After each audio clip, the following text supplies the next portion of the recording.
दोस्तों, नीमगाम नाम के गांव के पास एक घना जंगल पड़ता था, जहां अनेक तरह के पशु पक्षी निवास किया करते थे।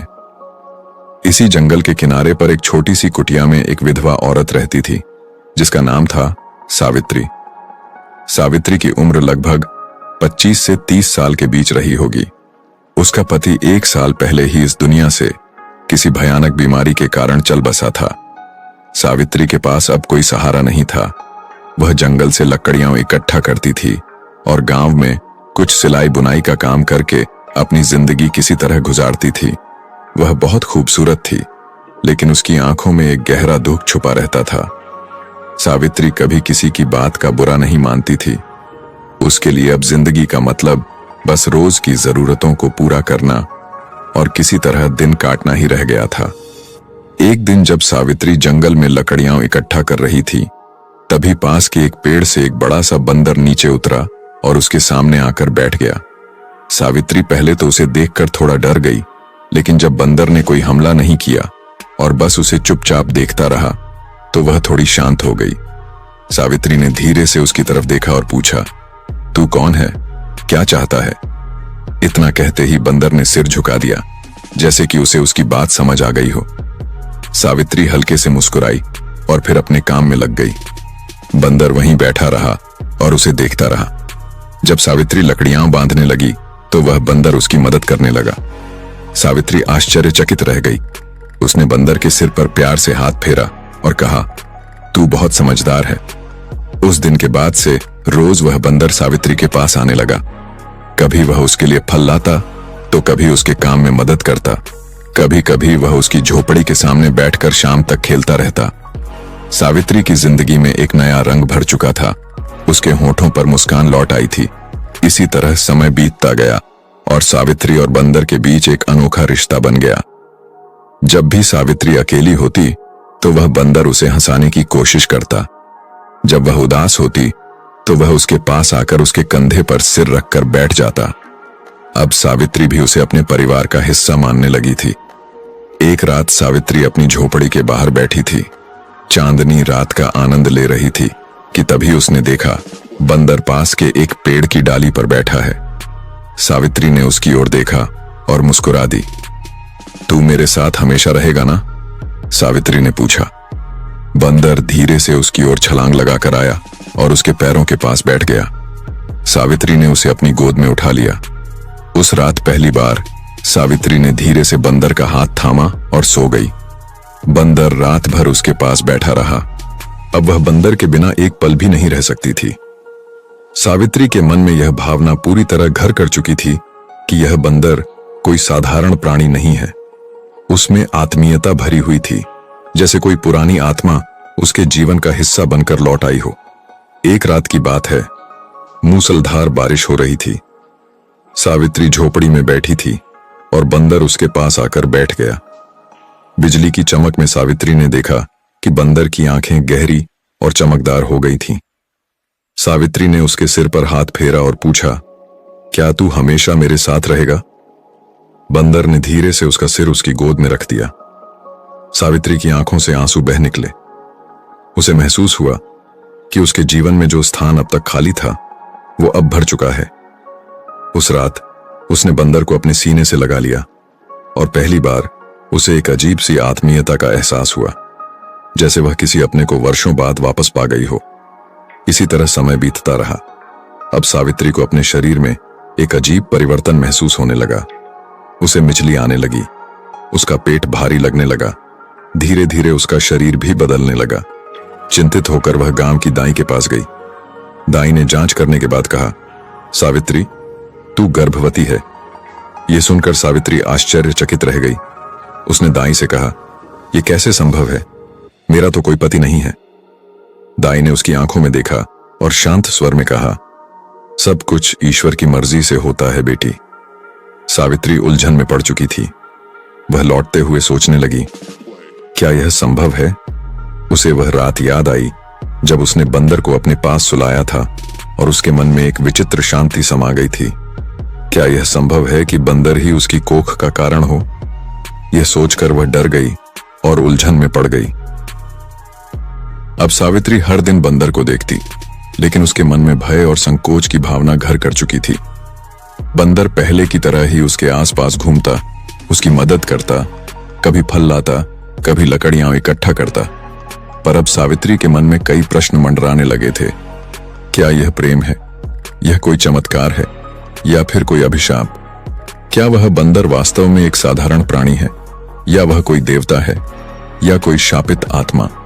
सावित्री इन सवालों से घिरी हुई थी, लेकिन उसके पास इनका कोई उत्तर नहीं था। अब वह गहरे द्वंद्व में उलझ चुकी थी। गर्भ में ठहरना कोई साधारण बात नहीं थी। धीरे धीरे यह बात गांव में फैलने लगी कि सावित्री गर्भवती है। गांव की औरतें और मर्द उसके बारे में तरह तरह की बातें करने लगे। एक विधवा के पेट में बच्चा, ये कैसे हो सकता है? जरूर ये कोई पाप है। कहीं जंगल का कोई राक्षस तो इसके सपनों में नहीं आता। सावित्री इन बातों से परेशान थी। वह जानती थी कि उसने किसी पुरुष के साथ कोई संबंध नहीं बनाया था, फिर भी यह गर्भ कैसे संभव था? उसे बार बार वही रात याद आती थी जब मूसलाधार बारिश के बीच उसने बंदर को अपनी गोद में सुलाया था, और उसके बाद ही उसके शरीर में यह परिवर्तन शुरू हुए थे। एक दिन सावित्री झोपड़ी के बाहर बैठी थी। बंदर पास ही बैठा उसकी आंखों में देखने लगा। उसकी आंखों में वही गहरी चमक थी जो उस बारिश वाली रात थी।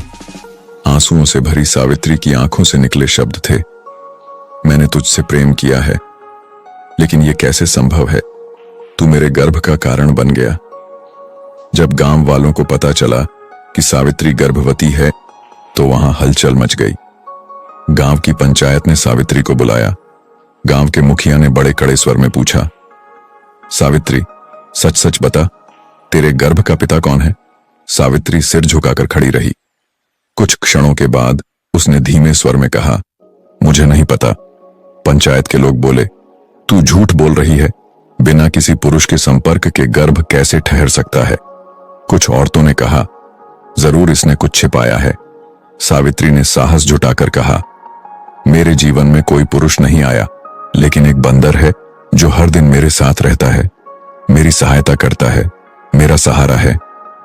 मुखिया हंसते हुए बोला, क्या तू कह रही है कि तू एक बंदर से गर्भवती है? गांव वाले जोर जोर से हंस पड़े, लेकिन सावित्री के चेहरे पर गंभीरता थी।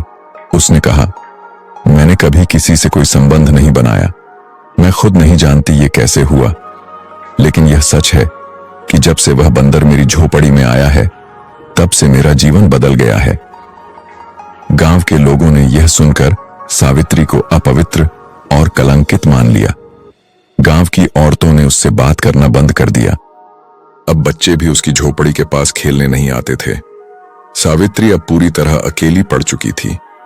एक दिन वह अकेली झोपड़ी में थी, तभी वही बंदर आया और धीरे से उसके सामने घुटनों पर सिर रख दिया। सावित्री ने उसकी आंखों में देखा और पूछा, क्या तू मुझसे कुछ छिपा रहा है? बंदर ने उसकी आंखों में गहरी नजर डाली। अचानक उसकी आंखों से आंसू टपक पड़े। सावित्री चौंक गई। तू रो रहा है? बंदर ने धीरे से उसका हाथ पकड़ लिया। सावित्री ने महसूस किया कि इस मूक प्राणी में भी एक गहरी आत्मीयता छिपी है। अचानक बंदर खड़ा हुआ और जंगल की ओर चल पड़ा। सावित्री ने आवाज लगाई, कहां जा रहा है? रुक। लेकिन बंदर ने पलटकर भी नहीं देखा। सावित्री आश्चर्यचकित होकर वहीं बैठ गई। अगले दिन गांव में एक सिद्ध महात्मा आए। लोगों ने महात्मा जी को सावित्री की स्थिति के बारे में बताया। महात्मा ने सावित्री को अपने पास बुलाया। उन्होंने उसकी ओर देखा और कहा, तेरे गर्भ में जो संतान पल रही है वह कोई साधारण बच्चा नहीं है, यह किसी विशेष आत्मा का परिणाम है। क्या तुझसे कोई पशु जुड़ा है? सावित्री ने सिर झुकाकर धीरे से कहा, हां, एक बंदर मेरे जीवन में आया था। वह मेरी देखभाल करता था, लेकिन अब वह चला गया है। संत ने गहरी सांस लेते हुए कहा, वह कोई साधारण बंदर नहीं था, वह एक दिव्य आत्मा थी। किसी आर्षि के श्राप के कारण उसे बंदर का रूप मिला था, पर जब उसने तुझसे प्रेम का अनुभव किया तो उसका श्राप टूट गया। सावित्री विस्मय से साधु महाराज की ओर देखने लगी। क्या यह संतान सच में दिव्य है? साधु महाराज ने गंभीर स्वर में कहा, हां, यह संतान मनुष्य और पशु के प्रेम की संतान है, लेकिन इसके जन्म के साथ ही इसे अपने अस्तित्व के लिए कठोर संघर्ष करना पड़ेगा। सावित्री ने भय से कांपते हुए पूछा, यह कैसा संकट है महात्मा जी? साधु ने उत्तर दिया, यह संतान विशेष शक्तियों से संपन्न होगी, पर उसे पाने के लिए अंधकार की शक्तियां भी सक्रिय होंगी। तुझे अपनी संतान की रक्षा के लिए हर संभव प्रयास करना होगा। सावित्री की आंखों में डर और आशंका साफ झलक रही थी। उसने पूछा, लेकिन वह बंदर कहां गया? साधु महाराज ने कहा, वह अब अपने वास्तविक स्वरूप में लौट चुका है। उसने देवत्व प्राप्त कर लिया है, लेकिन जब संकट आएगा वह अवश्य लौटेगा और तुझे सहायता करेगा। इस तरह धीरे धीरे समय बीतता गया। सावित्री के गर्भ का आकार बढ़ता गया, लेकिन गांव वाले अब भी उसे संदेह की दृष्टि से देखते थे। पर सावित्री के मन में अब एक नई शक्ति आ चुकी थी। उसे पूरा विश्वास था कि वह अपने बच्चे की रक्षा कर सकेगी। एक दिन सावित्री जंगल में लकड़ियां इकट्ठा कर रही थी। तभी अचानक घने पेड़ों के बीच से एक डरावनी आवाज आई। सावित्री ने देखा कि सामने एक विशाल काला नाग फन फैलाए खड़ा है। डरते हुए वह पीछे हटना चाही। तभी अचानक हवा में हलचल हुई। सावित्री ने आंखें खोलीं तो देखा कि सामने वही बंदर खड़ा था, लेकिन इस बार उसकी आंखों में तेज चमक थी। वह काले नाग की ओर उछला और जोर से दहाड़ लगाई। नाग ने फुफकार मारी। सावित्री कांपती हुई बंदर की ओर देख रही थी। बंदर ने उसकी आंखों में देखा। उसमें वही आत्मीयता झलक रही थी, लेकिन इससे पहले कि सावित्री कुछ कह पाती, बंदर फिर से जंगल की ओर भाग गया। सावित्री अब समझ चुकी थी कि उसका गर्भ कोई साधारण संतान नहीं था, बल्कि वह एक दिव्य शक्ति का प्रतीक था जो उसके गर्भ में पल रही थी। बंदर का अचानक प्रकट होना और नाग से उसकी रक्षा करना इस बात का प्रमाण था कि कुछ बड़ा घटित होने वाला है। फिर भी सावित्री के मन में संशय था। क्या वह बंदर सचमुच एक दिव्य आत्मा था? अगर वह किसी अर्षि का अवतार था तो वह मुझसे दूर क्यों चला गया? और वह नाग, वह कौन था? इन अनसुलझे प्रश्नों के कारण सावित्री के मन में बेचैनी बढ़ती जा रही थी। गर्भ का समय पूरा होने वाला था। सावित्री का शरीर भारी हो गया था। उसे चलने फिरने में कठिनाई हो रही थी। गांव की औरतें अब भी उससे दूरी बनाए हुए थीं। सावित्री के लिए एक एक दिन काटना बहुत कठिन हो रहा था। एक रात तेज आंधी आई। आसमान में बिजली कड़क रही थी। सावित्री अपनी झोपड़ी के भीतर अकेली बैठी थी। तभी उसे अचानक लगा कि झोपड़ी के बाहर किसी के चलने की आहट हो रही है। उसने देखा, एक काले कपड़ों में लिपटा हुआ व्यक्ति उसकी झोपड़ी के सामने खड़ा था। कौन हो तुम? सावित्री ने डरते हुए पूछा। वह व्यक्ति धीरे से उसकी ओर हाथ बढ़ाते हुए बोला। उसके हाथ में लंबा त्रिशूल था। उसके चेहरे पर एक अजीब सी चमक थी, लेकिन उसकी आंखों में क्रूरता झलक रही थी। तूने जो गर्भ धारण किया है वह साधारण नहीं है, वह शक्ति का प्रतीक है। मैं उसे लेने आया हूं, व्यक्ति बोला। सावित्री घबराकर पीछे हट गई।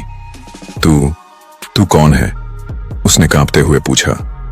सावित्री अपने गर्भ पर हाथ रखकर बोली, तू मेरी संतान को कोई नुकसान नहीं पहुंचा सकता।